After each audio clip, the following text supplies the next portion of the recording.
21শে জুলাইকে কেন্দ্র করে 4টে মঞ্চ ইতিমধ্যে বিভিন্ন জায়গায় বাঁধা হয়েছে, কিন্তু যে ছবিটা এই মুহূর্তে আপনাদের সামনে আমরা রেখেছি এই হচ্ছে মমতা বন্দ্যোপাধ্যায় এবং মমতা বন্দ্যোপাধ্যায় পন্থী যারা রয়েছেন তাদের তরফ থেকে এই শহীদ স্মরণের আয়োজন করা হয়, যেখানে শুধুমাত্র এবার ব্যানারে রয়েছে মমতা বন্দ্যোপাধ্যায়ের ছবি।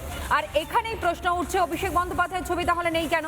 গত 2011 সাল থেকে ক্ষমতায় আসবার পর থেকে বিভিন্ন সময় দেখা গিয়েছে মমতা বন্দ্যোপাধ্যায়, অভিষেক বন্দ্যোপাধ্যায় তারাই কার্যত এই শহীদদের যে মঞ্চ সেখানে তাদের ছবি রাখতে এবং বিভিন্ন সময় সেই বক্তব্য রাখতে দেখা গিয়েছে মমতা বন্দ্যোপাধ্যায় পাশাপাশি অভিষেক বন্দ্যোপাধ্যায়কেও। কিন্তু এবার কিছুটা পরিবর্তন দেখা দিল। এটাও দেখতে পাচ্ছেন যে বিড়লা তারামণ্ডলের সামনে যে মঞ্চ মমতা তৃণমূলের, সেখানে শহীদ দিবসে ব্যানারে শুধু মমতার ছবি, ব্যানারে পিসি থাকলেও নেই ভাইপোর ছবি। রাতভর অথচ সেখানে অভিষেক বন্দ্যোপাধ্যায় এবং মমতা বন্দ্যোপাধ্যায় তারা পাহারায় ছিলেন। রাতভর মঞ্চ পাহারা দিতে দেখা যাচ্ছে মমতা বন্দ্যোপাধ্যায় এবং অভিষেক বন্দ্যোপাধ্যায়কে। পিসি ভাইপো তারা রীতিমতন পাহারা দিয়ে বসেছিলেন, অথচ পোস্টারে সেখানে মমতা বন্দ্যোপাধ্যায়ের ছবি থাকলেও, তার নাম থাকলেও অভিষেক বন্দ্যোপাধ্যায়ের কোনো কিচ্ছু চিহ্নটা পর্যন্ত সেখানে নেই। কি ছবি তুলে ধরেছেন আমাদের সহকর্মী সুখেন্দু, দেখাবো।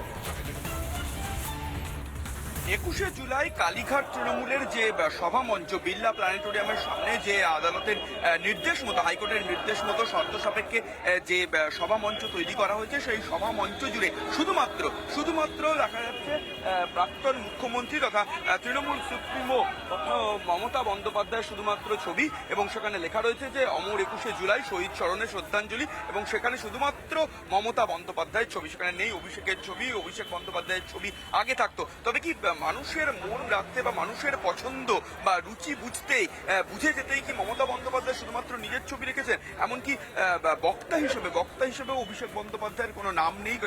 যে প্রচারের জন্য যে সমস্ত ফেস্টুন বা ব্যানার ব্যবহার করেছিল, সেখানেও কিন্তু মমতা বন্দ্যোপাধ্যায় ছাড়া অন্য কারো ছবি কোথাও ব্যবহার করা হয়নি। মানুষের পছন্দ এবং একই সঙ্গে কল্যাণ বা মহুয়াদের মন রাখতেই কি এই ধরনের সিদ্ধান্ত নেওয়া হয়েছে, যেখানে তারা শুধুমাত্র মমতা বন্দ্যোপাধ্যায়ের ছবি রাখা হয়নি কোনোভাবে অভিষেক বন্দ্যোপাধ্যায়ের ছবি। অর্থাৎ কর্মী সমর্থক যারা রয়েছেন, যারা আজকে এই শহীদ দিবসের স্মরণে যেখানে সভায় আসবেন, তাদের মন রাখতে এবং একই সঙ্গে তাদের পছন্দকে গুরুত্ব দিয়ে প্রাক্তন মুখ্যমন্ত্রী তথা তৃণমূল সুপ্রিমো মমতা বন্দ্যোপাধ্যায় এই সিদ্ধান্ত নিয়েছেন যে ব্যানারে শুধুমাত্র তার মমতা বন্দ্যোপাধ্যায়ের ছবি, সেখান থেকে অভিষেক বন্দ্যোপাধ্যায়ের কোনো ছবি নেই, এমনকি বক্তা হিসেবেও তার নাম নেই।